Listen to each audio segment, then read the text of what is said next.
What is poppin', dog lovers? Welcome back to Canine Dog Talk, your number one spot for decoding the wild, fascinating, and sometimes straight up confusing psychology of our four-legged besties. Today, we are diving into a topic that is guaranteed to change the way you look at every single trip to the local dog park. Picture this. You stroll into the park, unclip the leash, and your pup sprints off into a massive group of furry strangers. To the untrained human eye, it just looks like chaotic, goofy playtime. A bunch of running, jumping, and random wrestling, right? Wrong. Dead wrong. What is actually happening in front of you is a highly sophisticated, split-second exchange of complex information. It is basically a canine boardroom meeting mixed with a high-stakes diplomatic negotiation. Dogs are constantly talking to each other. They are throwing out microscopic signals, setting boundaries, asking for consent, and reading the room, all without uttering a single bark. But here is the crazy part. Most humans completely misread these interactions. We see a wagging tail and think, oh, they are friendly. Next thing you know, a scuffle breaks out and everyone is left wondering what went wrong. It happens because we are primate-brained humans trying to understand wolf-descended predators. We miss the subtle flexes, the side eyes, and the silent apologies. If you want to be the ultimate advocate for your pet, you need to learn their mother tongue. In today's masterclass, we are breaking down the exact science and psychology behind how dogs communicate with other dogs. We are translating the hidden physical language of the canine world into plain, easy-to-understand English. By the time this video is over, you will have X-ray vision for canine behavior. Grab a snack, get comfortable, and let's decode the secret social lives of dogs. To truly understand how our pets interact, we have to throw out our human biases. Humans rely on words. Dogs rely on kinetic energy, spatial awareness, and anatomical shifts. Every single twitch of the ear, angle of the spine, and puff of fur means something incredibly specific. Let's break down the anatomy of a dog-to-dog interaction, starting from the very first moment they spot each other. Section 1. The approach geometry matters when two dogs spot each other from across a field. The geometry of their approach dictates everything. In human culture, walking straight up to someone, making direct eye contact, and offering a hand is considered polite. In dog culture, a direct, head-on, straight-line approach is considered a massive threat. It is aggressive, predatory, and incredibly rude. If you see a dog locking eyes and marching straight toward another dog like a heat-seeking missile, that is a recipe for a fight. Instead, a psychologically healthy, polite dog will use a curved approach. They will walk in an arc looking slightly away, maybe sniffing the ground as they get closer. This lateral movement is a universal canine de-escalator. It screams, "Hey bro, I am just passing through. I come in peace. No drama here." They are intentionally making themselves look smaller and less challenging. Section 2. The greeting, the anatomy of the butt sniff. All right, they have closed the distance. Now comes the classic greeting, the butt sniff. Humans always giggle at this, but it is a masterclass in chemical communication. Dogs possess a specialized organ called the Jacobson's organ, located inside their nasal cavity, which allows them to literally taste pheromones in the air. When dogs sniff each other's rear ends, they are investigating the anal glands. These glands excrete a unique chemical cocktail that acts like a canine business card.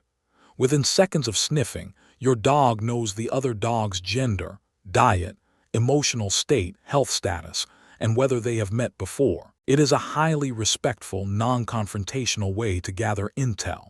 A polite greeting involves both dogs curving their bodies into a C shape, smelling head to tail simultaneously.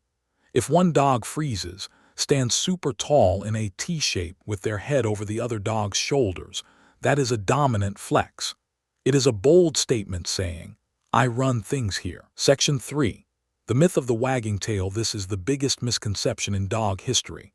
A wagging tail means a happy dog. Scratch that from your brain right now. A tail is just a speedometer for a dog's emotional arousal. It indicates excitement, but that excitement can be positive or negative. You have to read the height, speed, and stiffness of the wag. If a dog's tail is held high, stiff like a flagpole and vibrating with short, rapid ticks, That is not happiness. That is high tension. It means the dog is agitated, overly stimulated, and ready to react. This is often the precursor to a snap. Conversely, a friendly, relaxed dog will have a tail situated at a neutral mid-level height, and the wag will be loose, broad, and sweeping. A truly joyous, submissive greeting features a propeller wag, where the tail moves in a giant circle, usually accompanied by the dog's entire backside wiggling. If the tail is tucked firmly between the legs, the dog is experiencing severe anxiety or fear, desperately trying to hide their scent glands and make themselves invisible to a perceived threat. Section 4. The play bow, the canine disclaimer. You know the move. Front elbows drop flat on the ground, the booty shoots up in the air, and the face looks eager. This is the play bow. Psychologically, this is one of the most brilliant evolutionary tools in the animal kingdom. It is a meta-signal. A meta-signal is an action that changes the meaning of everything that happens next. When a dog initiates a play bow, they are essentially handing the other dog a signed disclaimer that says, "Everything I do after this, every growl, bite, tackle, and body slam, is strictly for fun. I am not trying to hurt you." It allows apex predators to practice hunting and fighting skills without actual bloodshed. If a play session starts getting too rough, a well-socialized dog will hit pause, step back, and perform another play bow to reconfirm that they are still just playing. Section 5. Hackles and Piloerection, the involuntary flex. Have you ever seen a dog's fur stand straight up along their spine, looking like a fuzzy mohawk? This physiological response is called piloerection. Many owners panic, thinking their dog has suddenly turned aggressive. But piloerection is completely involuntary, just like goosebumps on a human. It is triggered by a massive dump of adrenaline into the nervous system. The hair standing up simply means the dog is experiencing extreme arousal. That arousal could be fear, uncertainty, intense excitement, or defensive aggression. By puffing up their fur, they are attempting to look physically larger to a potential adversary. You have to look at the rest of the body to determine the context. If the hackles are up but the dog is play bowing and bouncing, they are just insanely hyped. If the hackles are up, the body is rigid, and the mouth is tightly closed, you need to intervene immediately. Section 6. Calming signals, the art of de-escalation. When interactions get spicy, dogs employ calming signals to lower the temperature. These are micro-expressions used to avoid conflict. If a dog is feeling overwhelmed by a pushy playmate, you might see them start lip-licking, yawning dramatically, or turning their head entirely away from the other dog. They are effectively saying, "You are stressing me out, please dial it back." One of the most obvious calming signals is the shake off. It looks exactly like a dog drying themselves after a bath, but they are totally dry. When a tense interaction ends, a dog will literally shake off the adrenaline to reset their nervous system. If you see two dogs meet, tense up, separate, and then both shake off, that is a massive success. They successfully navigated a stressful social encounter without throwing paws. Section 7. Setting boundaries and the appropriate correction. Finally, we have to talk about corrections. Not all dogs want to play, and that is completely fine. If a younger, hyperactive puppy is harassing an older, grumpy senior dog, the older dog will usually issue a correction. They might freeze, give a hard stare, curl their lip, or let out a sharp, guttural snap in the air near the puppy's face.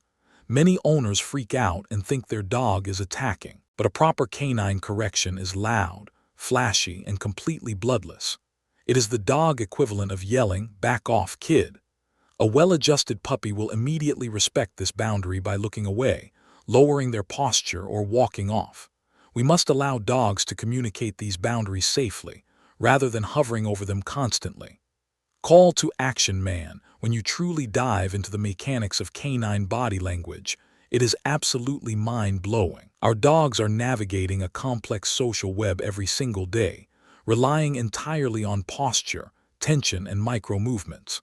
The next time you are out on a walk or chilling at the park, I challenge you to put your phone away, watch the dogs, and try to spot these hidden conversations happening in real time. If this psychological deep dive leveled up your understanding of your best friend, please do me a solid. Smash that like button. It pushes this video out to more owners who desperately need to understand their pets. Hit the subscribe button and ring the notification bell so you never miss another breakdown on Canine Dog Talk. Now it is your turn. Head down to the comments and tell me, what is the weirdest, funniest, or most confusing body language quirk your dog does when they meet a new furry friend? Do they do the classic propeller wag, or are they the king of the side-eye? Let's swap stories down below. Keep learning, keep observing, and remember, your dog is always talking to you, even when they aren't making a sound. Stay positive, respect the pack, and I will catch you in the next video.